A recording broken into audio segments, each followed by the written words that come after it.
I used to think my job is simple: deliver a song, make a package, put a message into a song, bundle it up, send it over. That's it. I was wrong. The song was never a package, it was a space. It's an empty room. And every person who listened walked into that room with their own furniture, with their own God, with their own intuition, with their own memories and feelings. It took me a long time to understand that, and a lot of songs. Let me tell you how I got here. My name is Fadil.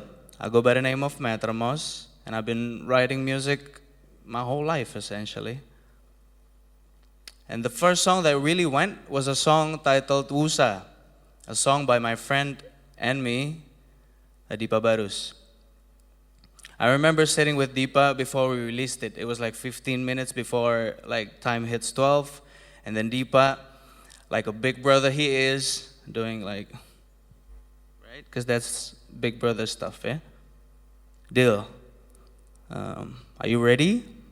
In 15 minutes, that song is not yours anymore.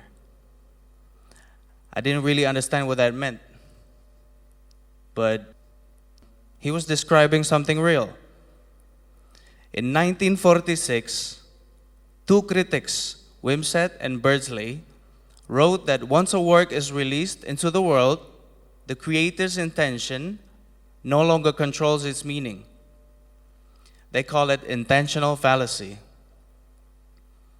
They said the poem is, quoted, detached from the author at birth, like a child. You raised it, you shaped it, you pour yourself into it, and the moment it goes to the world, it starts having a life of its own. And that's exactly what Deepa was trying to tell me. I just didn't really understand it yet. After Wusa, I went on this journey. I wrote a lot of songs for other people. And during my independent years, I made Pronoya. Pronoya was an album that I made independently. Pronoya is a complete opposite of paranoia. The belief that the universe is conspiring to do you good. And I made that album completely by myself, DIY, well, with help, of course. Completely DIY, experimental, psychedelic. I went deep into myself. And I thought, if I'm honest enough, if I'm sure enough, if I dig deep enough, if I dig deep into my own experience, people will relate. That's the formula. Depth equals connection. That's what I thought. And in the indie world, it kind of do good. It went on this website called The Storefront. It was sold exclusively for a year on that website, and during that year, it was the most downloaded album on that website. But then maybe 2 years later, the song went to a Spotify. It didn't translate. And I remember sitting with that feeling, like I did the thing. I went deep. I was honest. Why didn't it connect? I didn't have the answer yet. A couple years later, Deepa invited me to meet a manager. His name is Robin. We hung out, worked on ideas, and I found this sample from a musician named Jason Ranti. I started building a song around it with my friend Reza. That song became a song titled Pulang. Something shifted. People started relating to Pulang in a way that Pronoya never did. And my other releases too. Maybe because it was in Indonesian. Maybe because the theme hit different. I honestly don't fully understand why. But for the first time, I felt like the music was reaching people in places I didn't aim for. And then something happened that I wasn't ready for. Before I made a song called Sujud, before any song people would call religious, at a gig, man, someone came up to me.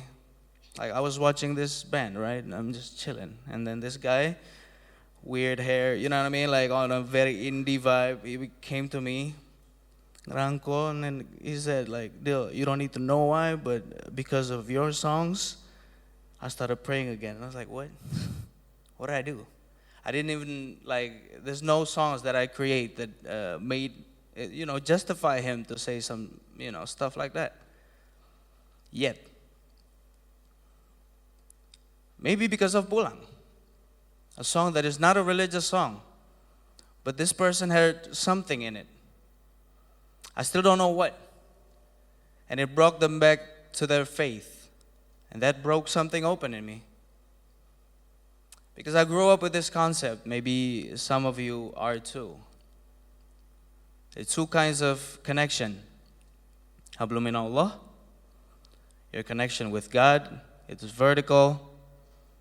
It's between you and something above. And hablum minan nas, it's horizontal. Your relationship with people, between you and the world around you. I always thought those two were separate. When I pray, it's vertical. When I talk to you, it's horizontal. But what happened was Pulang blurred that line. Because this person who came back to praying, did they have a moment with God through my music? Or did they have a moment with me through God? Maybe it was both. Maybe art is the place where those two lines cross. Where something vertical passes through the artist and becomes something horizontal, shared between people. I didn't understand this fully yet, but I was getting somewhere. I was getting closer. After Pulang, I wrote a song called Talisman. And with each song, the pattern keeps repeating. I'd write something personal, and people would find something I didn't put there. Like peeling an onion. Every layer revealed another layer underneath. And every layer showed me that the connection between a creator and a listener is stronger and deeper than I thought. And then comes Sujud. Sujud is a romantic song. It's personal. Came from one specific moment in one specific ideation of my life. I wrote it following intuition.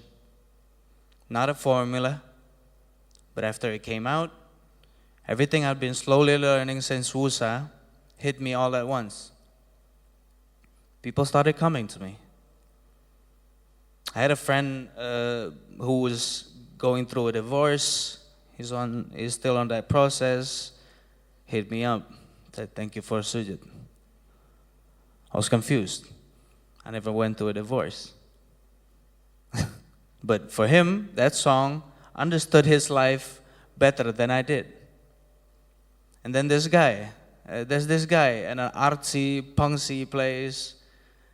Like, I was just arriving. He been looking at me like I'm about to get punched, bro, for real. Like, he looked at me like I'm about to get some smack. But he came to me and just said, thank you for Sujud. That song changed my life. I was like, oh, I never thought somebody like you would be like, you know what I mean? It's weird.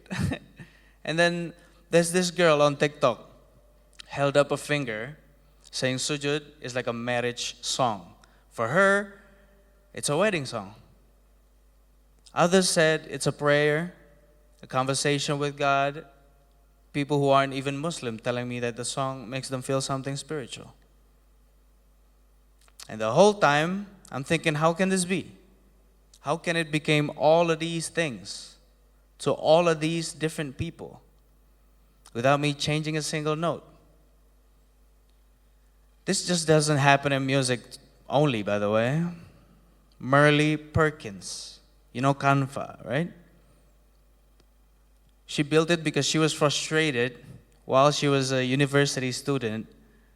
She was frustrated about how hard designing software was.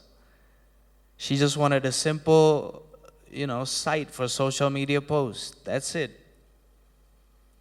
Now people use it for pitch decks, investors, thesis presentations, wedding invitations, you name it.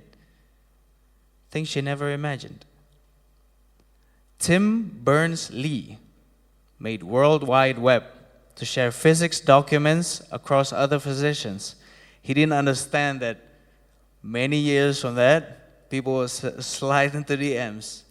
People will send each other, political revolutions happening with social media, with internet. People falling in love in DMs. They each built one thing, the world made it a million more. And here's what's wild, even AI does this too. When AI generates a song or a poem, there's no intention behind it. No AI was like us musicians waking up one morning and I gotta write something. No, AI doesn't do that. It's just patterns and data. And yet people still do feel some type of way. They still find personal meaning. No author at all. And they still found themselves in it. A French philosopher named Ronald Barthes. I'm gonna butcher these names, by the way. But I think this is the last one, I guess. But Ronald Barthes, excuse me if I'm mistaken, he made a book called The Death of an Author. His point is, the moment someone hears your song, they now became the one creating meaning, not you, not us, not the musicians, not the artists. You're done. There's one more thing I need to tell you. Neuroscience actually explains why this happens. Psychologists talk about psychological projection, the idea that when something is ambiguous, you fill the space. Your brain fills it with blanks. Your brain fills the blanks with whatever you're going through. If you're going through a heartbreak, you hear a song, you feel like this song is about heartbreak. If you're searching for God, you hear God. And in 2025, researchers from McGill University found that when we listen to music, our neural oscillators actually synchronize with the song. Our bodies physically becomes part of the song. They said, we don't just hear music, we become it. So of course you hear it differently than I do. You're standing in a different place in the same room. A friend told me once about this concept, Nur and Nar, light and fire. He said everything that moves people comes from one of these two places. Sometimes from gentleness, love, surrender, sometimes from pain, struggle, loss, and both can create something beautiful. And Sujud came from that place, from that season. Even though it sounds gentle, even though people receive it as peaceful, spiritual, but what came out, even if it sounded like a light, even if there's fire in it too, it's everything. And I think the listener decides which ones they receive based on what they need, based on where they are. Let's play Sujud.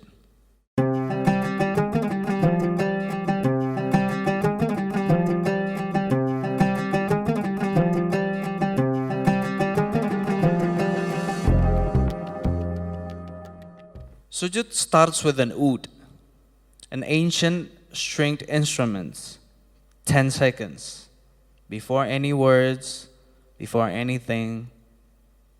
I didn't plan on that decision. I didn't think, as an Arab heritage guy within the hip-hop music industry, I should include this instrument to make it cool. No, I didn't do that. I didn't reach for it. I just came to it. It felt like the only way the song could have begun. There's an anthropologist named Hoop de Jong. I'm butchering these names. I don't care. Well, Hoop de Jong. I hope I'm not wrong. He studied communities far from their origins. He found that identity doesn't disappear when you cut off from your roots. It goes underground. It lives in the things you do without knowing why. The way a sound feels right before you can explain it. I've been thinking about this word a lot lately. That word is kaum. It means your people. Not just the people you know, it's the people you come from. The collective that shaped you before you were even aware to being shaped. And I think that's just what happened with the oud. That wasn't just me making a production choice. It was my kaum. Centuries of people who played that instrument, who reached for God in that particular way, moving through me without me knowing it. Which means, even during creation, I was already a listener, listening to something older than me. I was never the origin. I was a point in a longer line. So here's what I learned from Musa, Pronoya, Pulang, to Sujud. I started thinking my job was to go deep into myself and hand people what I found, like a package. But every song taught me that's not how it works. Musa taught me that the moment you release a song, it's not yours anymore. Pronoya taught me that depth alone doesn't guarantee connection. Something else has to meet you halfway. Pulang taught me that people find things in your work that you never thought you were, even God. And Sujud taught me that I was never creating alone. My ancestry, my roots, my kaum, they were creating through me. And the listeners, they weren't just receiving, they were creating too. From their own lives, their own pain, their own kaum. You know what changed for me? Now when I listen to that song, my own song, it sounded different. Because now I hear that friend going through divorce. I hear that kid, I hear that punk kid. I hear that girl with the ring. I hear that person who started praying again. There's stories that attach themselves to my song. And now the song carries all of them. When I listen to it now, it's heavier. In a good way. Because it's just not mine anymore. Remember what I said at the beginning? The song was never a package. It was a space, an empty room. And now you know how I got there. Every person who listens walks into that room and brings their own furniture, their own memories, their own hurt, their own love, their own God. Both lines, hablum min Allah, hablum min Nas, the vertical and the horizontal, both present, both real, in the same room. Because that's what an art is.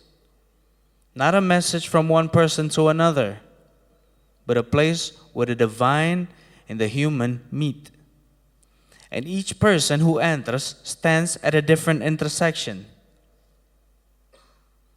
So to everyone in this room, whatever you heard in the past 20 minutes, that is yours. I just wrote it. You finished it. Thank you.